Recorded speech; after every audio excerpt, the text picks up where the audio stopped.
আনন্দ বাংলা, আমরা নিরপেক্ষ নই, মানুষ ও সমাজের পক্ষে।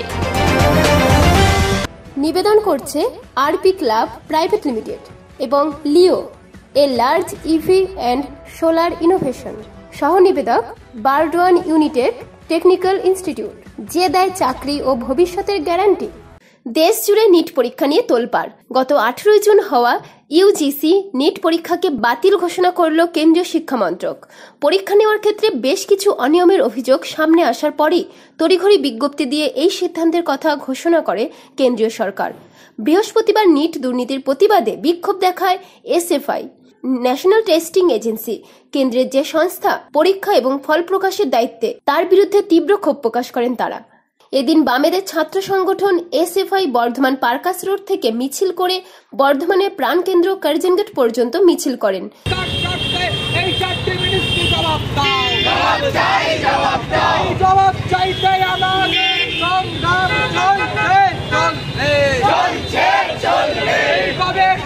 পরীক্ষা নেট বাতিল হলো কেন দিদি বকে অবিলম্বে নেট বোর্ডের জবাব দাও,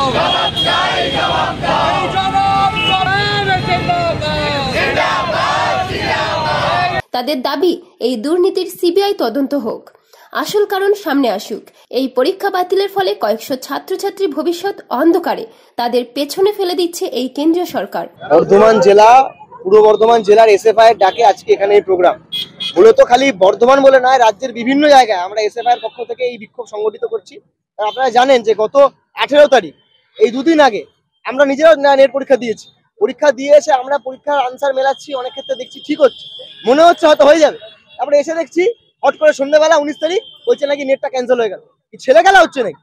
আসলে এনটিএ নামক যে সংস্থা, যে সংস্থাকে নরেন্দ্র মোদী বিজেপি সরকার যাকে নিয়ে এসছে, এই সংস্থার নামে একাধিক অভিযোগ আছে। 2021 সালে জওহরলাল নেহরু বিশ্ববিদ্যালয়ের পিএইচডি এন্ট্রান্সের পরীক্ষা একই ঘটনা ঘটেছিল। এবং নেটের মতো পরীক্ষা যেখানে 11 লক্ষ ছেলে পরীক্ষা দিচ্ছে, 9 লক্ষ অ্যাপিয়ার করেছে। কত কোটি টাকা ভাবতে পারেন? 2 লক্ষ ছেলে পরীক্ষা দেয়নি। ওখানে যদি গড়ে আপনি 600 টাকা ফর্মের দাম ধরেন, তাহলে দাঁড়ায় হচ্ছে 12 কোটি টাকা। 12 কোটি টাকা ফোকটে পেয়েছে যে সংস্থা, এবং সার্বিকভাবে কোটি কোটি টাকা তুলেছে। প্রথমে বললো কম্পিউটার বেসড এক্সাম হবে, তারপরে গিয়ে দেখছি পেন এন্ড পেপারে পরীক্ষা হচ্ছে, মানে ওএমআর শিটে নাম লিখতে হচ্ছে। আমি জানি না, আমি এত জায়গায় পরীক্ষা দিয়েছি, আপনারাও দিয়েছেন, কোনদিন শুনেছেন যে ওএমআর শিটে আপনার নাম লিখতে হয়? আসলে তো আইডেন্টিফাই করা, এখান থেকে আইডেন্টিফাই করা হবে কে হিন্দু, কে মুসলিম, কার কি ধর্ম, কার কি জাত, কে বাঙালি, কে অবাঙালি।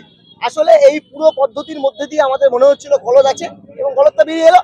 যেই ছেলে মেয়েরা এত কষ্ট করে, কেউ 40 কিলোমিটার 50 কিলোমিটার দূর থেকে এক্সাম সেন্টারে এসছে, অনেকের বাবা মা দিন মজুরে কাজ করে, দিন আনা দিন খায়, তারা একবেলা কাজ করেনি ছেলে মেয়েদেরকে পরীক্ষা দিয়ে নিয়ে আসতে বলে। তারপরেও আজকে এই অবস্থা। পরীক্ষা দিয়ে পরীক্ষা ভালো দেওয়ার পরে পরীক্ষা নেই, ক্যান্সেল হয়ে গেল। আসলে সম্পূর্ণরূপে বিজেপি ইলেকট্রাল বন্ডের থেকে টাকা লুট করেছে, ইলেকট্রাল বন্ড বেআইনি হয়েছে। এখন এই এনটিএ এর মতো সংস্থা এদেরকে দিয়ে এখন এই আমাদের টাকাগুলো তুলছে। এনটিএ কে অবিলম্বে দায়িত্ব থেকে সরিয়ে আগামী দিনে খুব শীঘ্রই যাতে স্বচ্ছভাবে, যেরকম ভাবে পরীক্ষা আমরা দেখতাম হতো আগে, শুনেছি আপনাদের মতো লোকেদের কাছ থেকে, সেই পরীক্ষা যাতে হয়, এর জন্য আমরা দাবি জানাচ্ছি। অবিলম্বে যদি এই ঘটনা, এই যদি ব্যবস্থা না নেয়, আমরা বৃহত্তর আন্দোলনের দিকে যাবো। এটা বিজেপির দায়। বিজেপি এখানে তৃণমূল সরকার টেট পরীক্ষা দুর্নীতি করে, ওখানে বিজেপি নিট পরীক্ষা দুর্নীতি করে। একই, যা মোদি তাই মমতা। এই মিছিলে উপস্থিত ছিলেন এসএফআই এর জেলা সম্পাদক অনির্বাণ রায়চৌধুরী। পরীক্ষা কন্ডাক্ট করেছিল আমাদের দেশের সরকার, এইচআরটি মিনিস্ট্রি, কিন্তু গতকাল রাত্রিবেলা ঘোষণা করা হয়েছে যে পরীক্ষা গ্রহণ করা হলো, ওই পরীক্ষা বাতিল করা হচ্ছে। এখনো পর্যন্ত সিবিআই তদন্তের কথা বললেও এই পরীক্ষা বাতিল করা হলো কেন তা প্রকাশ্যে স্বচ্ছভাবে আসছে না। আমরা বলতে চাই, আমরা এর আগেও এসএফআই এর পক্ষ থেকে বলেছি যে দেশ এবং রাজ্যের সরকার যে বিভিন্ন থার্ড পার্টি সংস্থাগুলোকে দিয়ে যে পরীক্ষা কন্ডাক্ট করছে, এই সংস্থাগুলোর স্বচ্ছতার বিনিময়ে পরীক্ষা নিচ্ছে না। আমরা এসএফআই এর পক্ষ থেকে আগেও ডিমান্ড করেছিলাম, আজকেও ডিমান্ড করছি যে স্বশাসিত সংস্থা দিয়ে আমাদের দেশ এবং রাজ্যের সরকারকে এই পরীক্ষাগুলোকে কন্ডাক্ট করতে হবে, এবং পরীক্ষার মধ্যে যেন কোনো রকম দুর্নীতি না থাকে, অস্বচ্ছতা না থাকে, তা পরিষ্কার করতে হবে। আমরা বলতে চাই, এই যে নেট পরীক্ষা বন্ধ করলো, এর পেছনেও ঘোটালা আছে। এই নেট পরীক্ষা কেন কার্যকরী করা হচ্ছে? ইতিমধ্যে যে বিশ্ববিদ্যালয়গুলোতে রিসার্চ এলিজিবিলিটি টেস্ট চলতো, RET রেট, সেই রেট পরীক্ষা বন্ধ করে দিয়েছে। এখন গবেষণাতে যুক্ত হওয়ার একমাত্র পরীক্ষা হচ্ছে নেট। এই পরীক্ষা বাতিল করে দেওয়া মানে হাজার হাজার গবেষক যারা আগামী দিনে গবেষণা করার জন্য ইউনিভার্সিটিগুলোতে যাওয়ার কথা ছিল তাদেরকে পিছিয়ে দেওয়া হলো। আমরা বলতে চাই পরীক্ষা পেছালে চলবে না, আগামী দিনে পরীক্ষা কবে গ্রহণ করবে তা প্রকাশ্যে আনতে হবে এবং তার পাশাপাশি এই যে রেট নেট টেট এই দুর্নীতিগুলো চলছে, এই দুর্নীতি বন্ধ করে স্বচ্ছতার বিনিময়ে এই পরীক্ষাগুলোকে কার্যকরী করতে হবে। অবশ্যই কারা কন্ডাক্ট করছে? এইচআরডি মিনিস্ট্রি, কেন্দ্র সরকারের, স্টেট কারা কন্ডাক্ট করছে? রাজ্যের শিক্ষা দপ্তর। রাজ্য এবং দেশের সরকার দুজনাই আসলে চায় না গবেষণার ক্ষেত্রে নিয়োগ হোক, আসলে চায় না প্রাথমিক শিক্ষক নিয়োগ হোক, আসলে চায় না উচ্চশিক্ষা ক্ষেত্রে যারা যুক্ত হতে যায় তারা রিসার্চ করুক, অধ্যাপক হোক। এবং এর পেছনে আমরা জানি যে এই যে কার্যকরী করছে তার পেছনে তো নয় জাতীয় শিক্ষানীতি জড়িত আছে। আমরা অবশ্যই বলছি এটা রাজ্য সরকার এবং দেশের সরকারের মদতে চলছে। এই পদ্ধতিকে আমরা মানছি না।